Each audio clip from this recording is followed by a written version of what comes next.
Welcome to the podcast that is designed to fuel your success in selling technology solutions. I'm your host, Josh Lopresto, SVP of Sales Engineering at Telarus, and this is Next Level Biz Tech. All right, everybody, welcome back to another episode. We are here. We are talking cloud. We're talking Azure. And I'm on with my good friend, Chad Muckenfuss, Director of Channel from Ansero. Chad, welcome on, my man. Well, thanks for having me, Josh. I'm excited to talk Azure with you today. Oh, we got a lot to talk about. We could certainly narrow this down. But before we do that, before we get into the nuts and bolts, I want to talk a little bit about you. We'll get to Ansero, but my favorite part of this whole thing is hearing everybody's background story. So, Chad, how did you get here? Did you grow up and say I'm destined to do Azure and all that fun stuff, or what's the course, man? No, it's a windy path for sure. Born and raised in the greater Philadelphia area in southern New Jersey. I went to Temple University. My degree is in telecommunications and new technologies. One of the few universities that offered that back in the day, showing my age a little bit with that. But regardless, I've always liked technology, always liked to play in that world. But my career post-college did not take me right to that place. I went and worked for a children's video company as a national marketer right out of college, traveled the whole US, worked primarily in retail stores and all that type of thing. And then from there, I started an auto franchise. When General Motors bought Hummer, I started a Hummer franchise in Cherry Hill, New Jersey, and ran that for about 6 years, and then finally transitioned into the technology space back when T1s were still in use and all that regular fun stuff, and just have grown.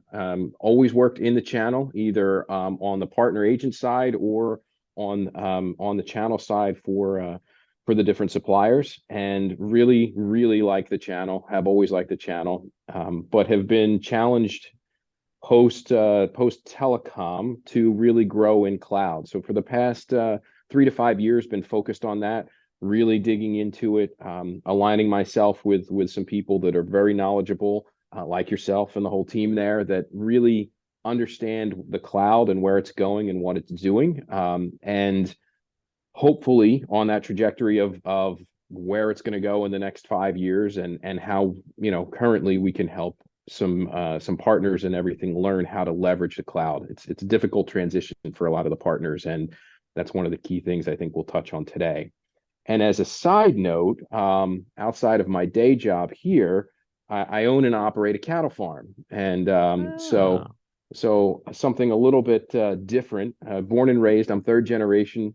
Purchased the family farm about 16 years ago. And so we raise currently about between 30 and 40 head of beef cattle. I have pigs. So we have 10 pigs now and about 150 chickens for eggs. And so I leave work every day and go home and play farmer for my free time. So That's one awesome. of those fun things that everybody likes to chat about, more than technology a lot of times. Oh yeah, it catches everybody. They go, "What? I didn't see Yeah, that coming." exactly. I Yeah, just love it because it's something completely different from this, exactly. where you probably get to unplug and Yes. slow it down.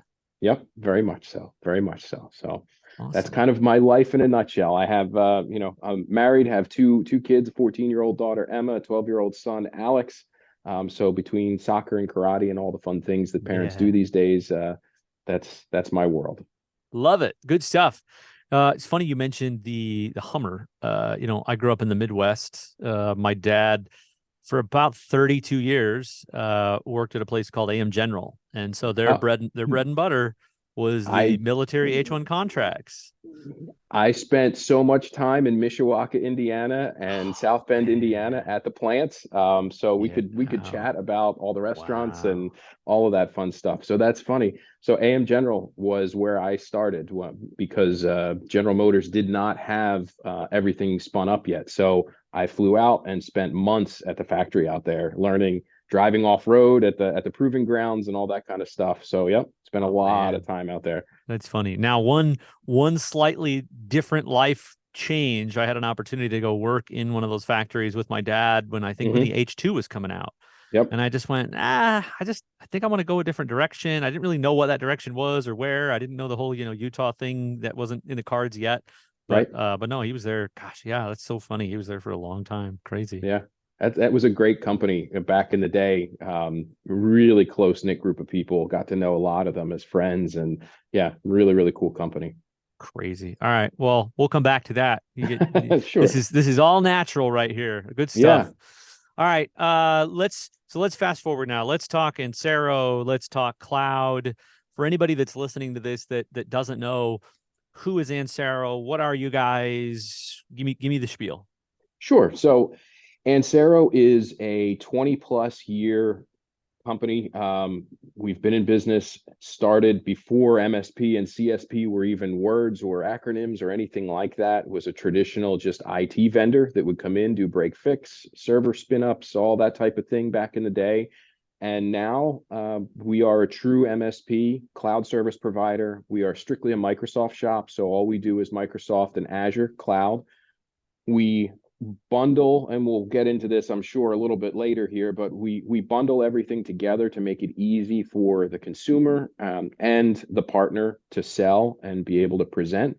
But one of the key things that we do is we are intimately involved in the fact finding. So we come alongside the partner, we dig in, we figure out what the customer has, what do they need, where are they going, and spend a lot of time up front, site surveys, all of that ahead of time to figure out what is the solution that's going to work best for this customer. And partners really like that because it takes a lot of the pressure off of them.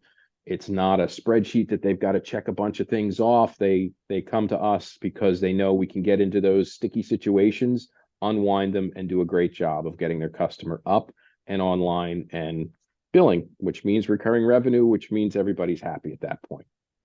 And it's such a critical weapon too. I mean, the title of this podcast is "So You're in Azure." What now? And I think what we're often coming into from an opportunity perspective is let's say not cloud for a second. Let's just say anything. Am I walking into a technology that I'm going to have to replace? Am I walking into a technology that they've already spent a bunch of money in and they just need to make it better? And so I think you guys are in such a great spot where you make it really easy to understand exactly what you do, exactly where you focus on, and the customers. I don't think you see a lot of people that are, well, we're thinking about going. They're already there, and now just based on the timeline of what's transpired in the economy and all that stuff in the last 36 months, people need help. And I think you Yes. guys make it really easy to understand. Great, stay there. We'll help you, to your point. I think you said unwind this and figure out how to get where you want to go. Yeah, exactly. And you're right on with that. But a lot of people have begun to make that change, transition to the cloud, regardless of what the brand of the cloud is that they're using, AWS, Azure, et cetera.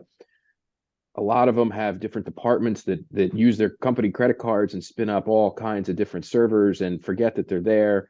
It's endless what what the cloud companies will bill for. So there's so much bloat and overuse and or non-use of that cloud environment. We're seeing that more and more and more. Cloud optimization. We go in, we clean it up, we give them pointers. The other aspect of that on the flip side is they partially transition to cloud. So they partially move some of their applications, but there's still this server over there that does whatever. And we're not sure how to get it up there. We're not sure what to do.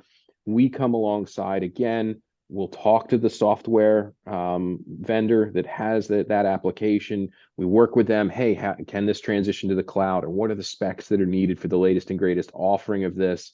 And figure out how to build that in Azure and then move that up so we can do away with that prem-based, that last hurdle that they're trying to get to before they're fully cloud. So those are kind of the two aspects that really, really do well.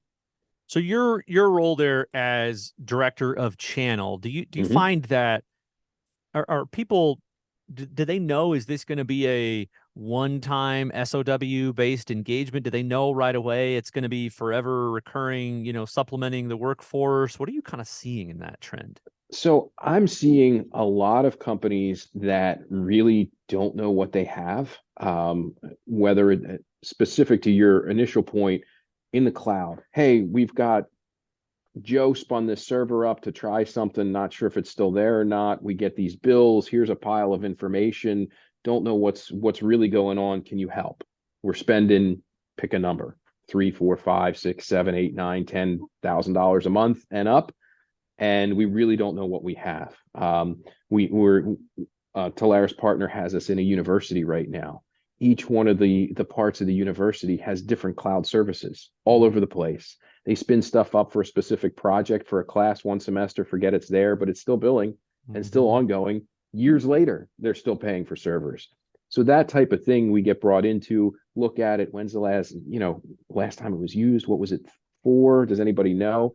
It's really all fact finding and then scaling it down. And there's huge savings and huge benefits to figuring that out. A lot of times, again, back to your original point, we get engaged maybe as just a one-time SOW, go in, look at something, hey, we need to do X. We go in, we look at X, and that opens the doors to Y and Z and the rest of it. And all of a sudden it becomes, oh, well, can you look at this? Can you look at Mm-hmm. that?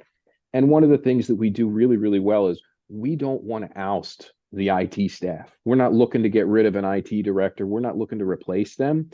We come alongside of them, wrap ourselves around, and fill in all the gaps. There's so many gaps when it comes to these situations that it's a necessity to come alongside of them and help them, because you can't know everything about this world. It Yeah. changes too fast. Yeah. I mean, that's kind of what we're starting to see is, hey, I've got this environment. Can you maybe help me build it, modernize it, and then maybe give me the keys back, but be there if I need you, kind of this pilot light Exactly. type service. So I think Yep. that's where you guys are nice to be flexible in. Yeah, if you want us to build it and give it back to you, great. If you want us to build it and completely manage it, great. You need whatever, great. Exactly. Exactly. It's kind of that whole menu of, oh, well, let's start here. And as we move along, guess what? The menu then expands and the entrees become, oh, well, I didn't know you did that, or I didn't know that we had this much spend in this section. Let's look at that. Or I've got server 2012 now that's going to be end of life next year. Yeah. What are we going to do? I don't know what to do. And all of a sudden it No. becomes a whole nother conversation. So the stickiness of those customers, for lack of a better term, is great for the partners because it just continues to grow. That revenue continues to grow, and it becomes a long, long time relationship with a lot of the end users and customers. What would you say? I mean, you've learned a lot doing this and seeing a lot of different environments, and we're going to get into innovation and we're going to get into a specific, deal and things like that. But just backing it up, I mean, partners listening to this, what would you say that you've learned, or what's been the most helpful for you throughout the years with this? I guess I can summarize. You don't know what you don't know. Don't be afraid to ask questions. You can't be an expert on everything out there. The cloud is so expansive and offers so many things. Just ask questions. You go back to the elementary school teacher that says there are no dumb questions. Well, that's true. There are no dumb questions because guess what? I ask a lot of them, and I've got a team of 50 engineers across the country here that are helping me out. Look, I'm a glorified sales guy. Yeah, I'm yeah. not an engineer by any stretch, and I have to ask questions every day. That's the biggest thing. Don't be afraid to ask questions. Don't be afraid to look into it and say, hey, you know what? I really don't know what's going on with this customer. Let's just have a call. We'll ask some questions. You ask some questions as a partner, and a lot of times the doors open up, and oh, it's an aha moment for everybody. Love it. Good advice. Stay curious. Mm-hmm. Let's talk about innovation. This is dramatically different than it was 2 years ago, 5 years ago, 10 years ago. What is Ansero's approach to staying on top of innovation? Because, it seems like just a few years ago, we were talking about getting people off-prem onto traditional VMs, and this idea of auto scaling was cool. And now it's the idea of the easiest server to manage is no server. So we're talking functions and serverless and all of these things. So how do you Mm-hmm. guys stay on top of, oh, Microsoft just dropped this new thing or this new thing? We need to be aware of it. What's your approach to that? So we have inside. It's an interesting company from the top down. So Randy, who heads up is oversees our engineering team. really fosters that curiosity that you just mentioned in the last question, with the team of engineers. They are a group of people that really dig in. They learn, but they take the ownership of learning what the new technologies are themselves too, and then they get together and they talk about it. I mean, the biggest thing, and it hasn't changed regardless of technology, is communication. Hey, I saw this. Send an email out to the group of a quick snapshot. And, I have a couple of notes here too of things that we'll talk about in a little bit that, wow, growth of the cloud over the next 5 years, what Gartner's saying about that, all those things. You see it, you take a snapshot of it, you send it off, you have a discussion over it. That's really how, in the most part, people learn and stay on top of it. From a regulatory standpoint, and we didn't touch on this yet, but Ansero is SOC 2 Type 2 certified. We have a lot of customers that are in the regulatory world, and they need that, whether it's HIPAA compliance, whether it's other compliance-driven industries. So we're kind of mandated to stay on top of some of the new technologies, to stay ahead of the curve, and be that person that can come to the forefront and say, hey, this is coming down the pike from this government entity or this governing organization. You need to be aware of it, and you need to update, or you need to change, or whatever the messaging needs to be at that point. Good. Let's talk about differentiators, right? If a partner looks at you and has a couple other options for Azure, for Microsoft, for MSP, what do you want? I mean, how would you describe, here's how we're different? I know you've talked about being isolated to Azure. I don't know if there's any other OEMs that you want to mention that you have proficiencies in, or just how do you speak to that technology, that subset, differentiators, things like that?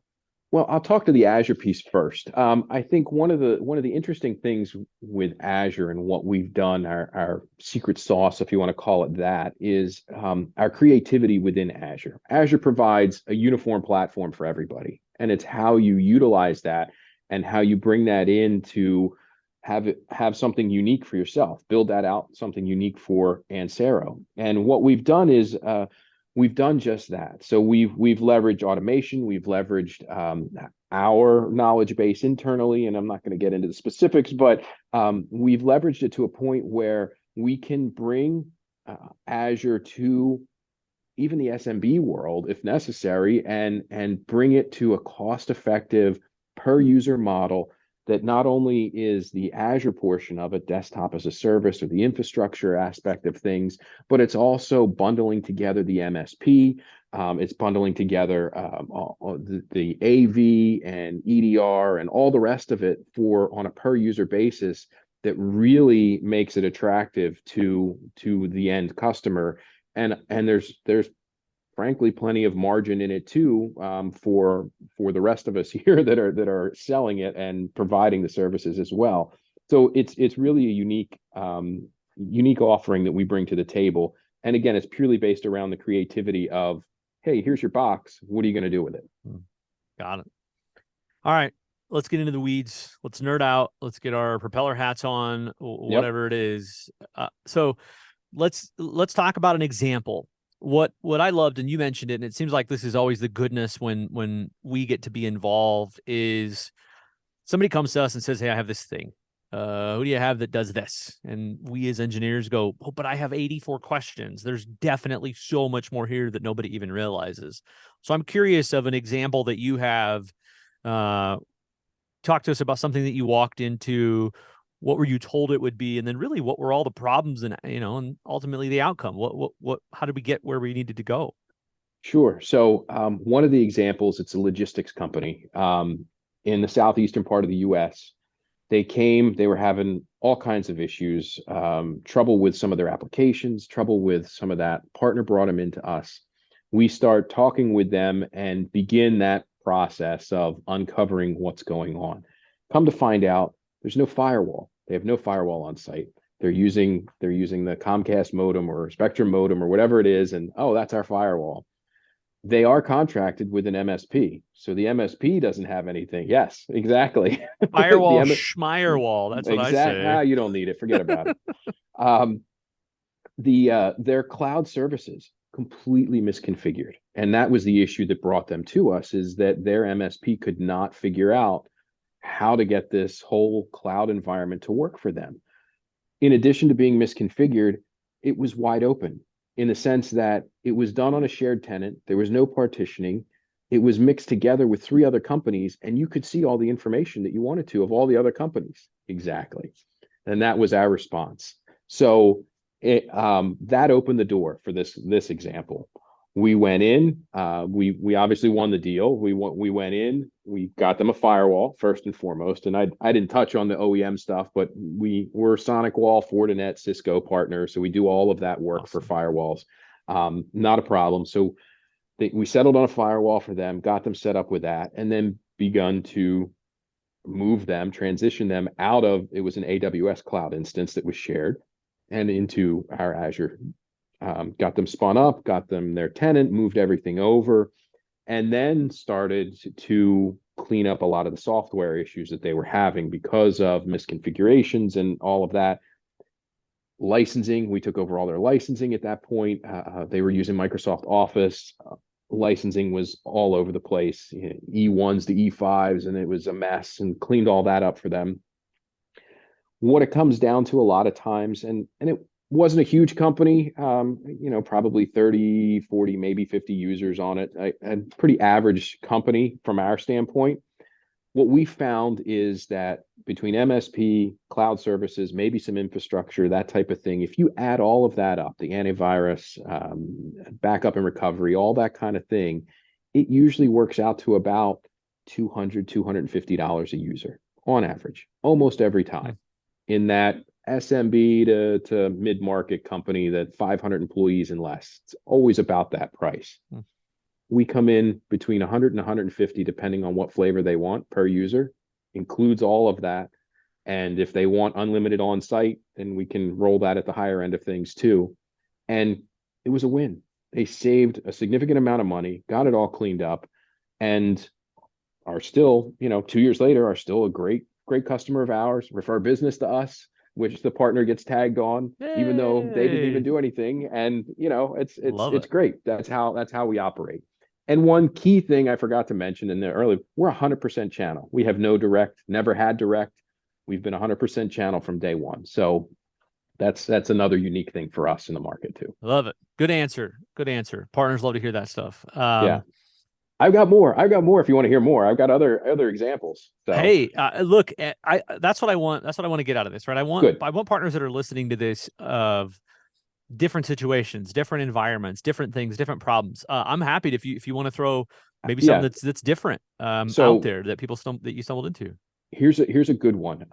It's a larger nonprofit in the Northeast here.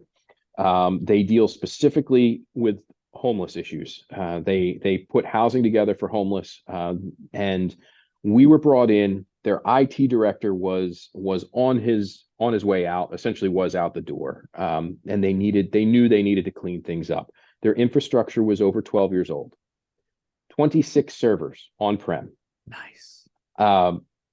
They were their switching was 12 years old in all the locations. But it just worked. Exactly. And that was their mindset. It just works. It we don't have the budget for it. What are we doing here?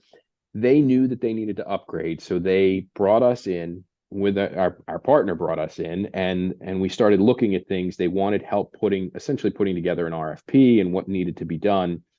We were one of three that the partner brought in, one of three MSP CSPs that were brought in.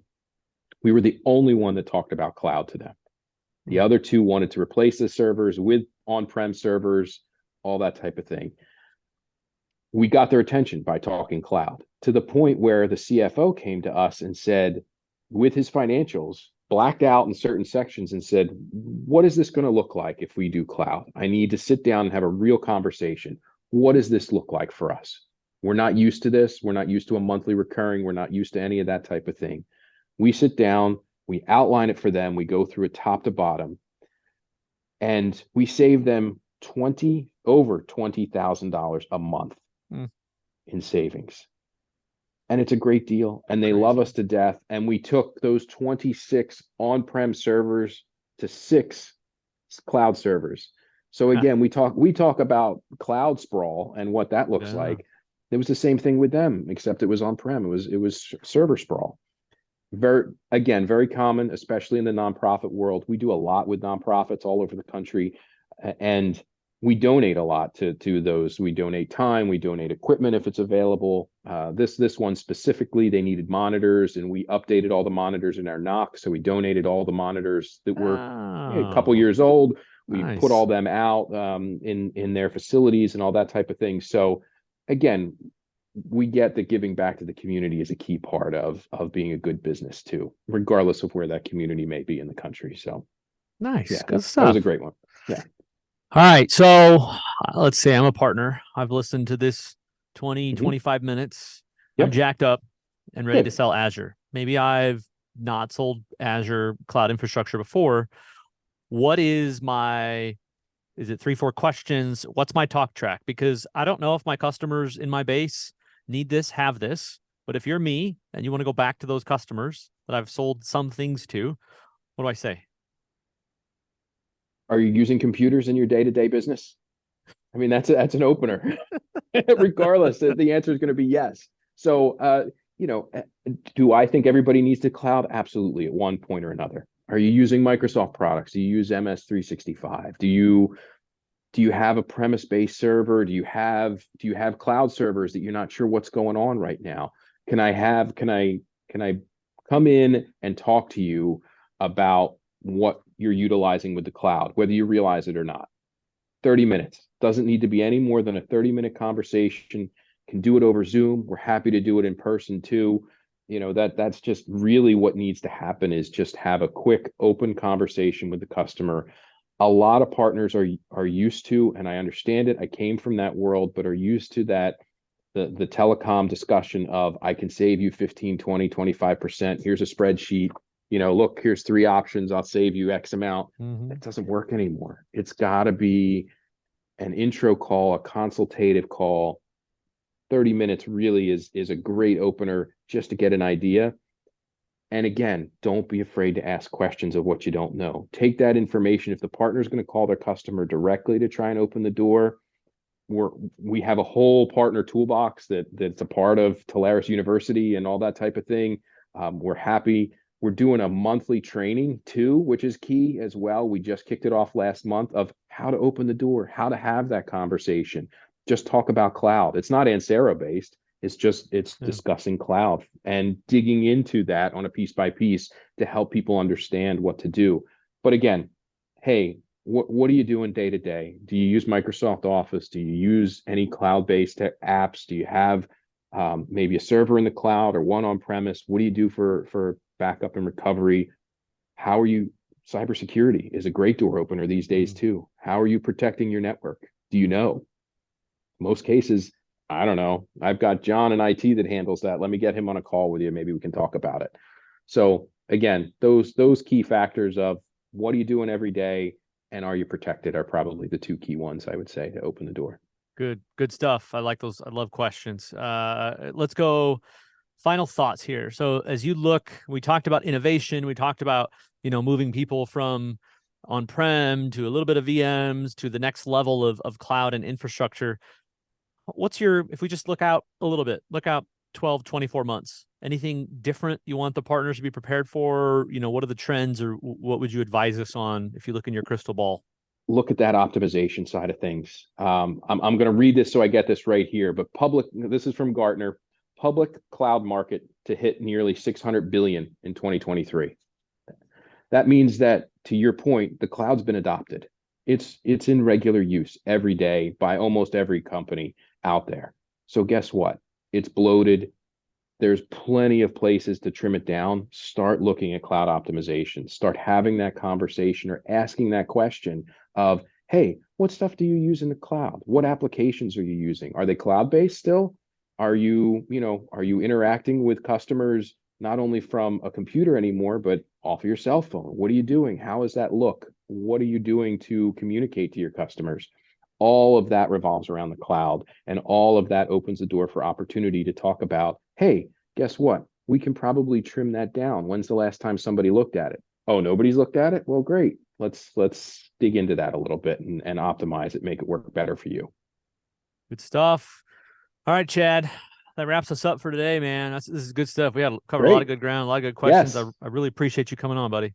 No, I appreciate the opportunity. Thank you very much, Josh. All right, Chad Muckenfuss, Director of Channel from Ansero. Chad, thanks so much. Until next time. We're out of here, everybody. I'm your host, SVP of Sales Engineering at Solaris. Tune in next week as we start talking to partners about how these deals have worked in Azure. Next Level BizTech has been a production of Tolaris Studio 19. Please visit Tolaris.com for more information.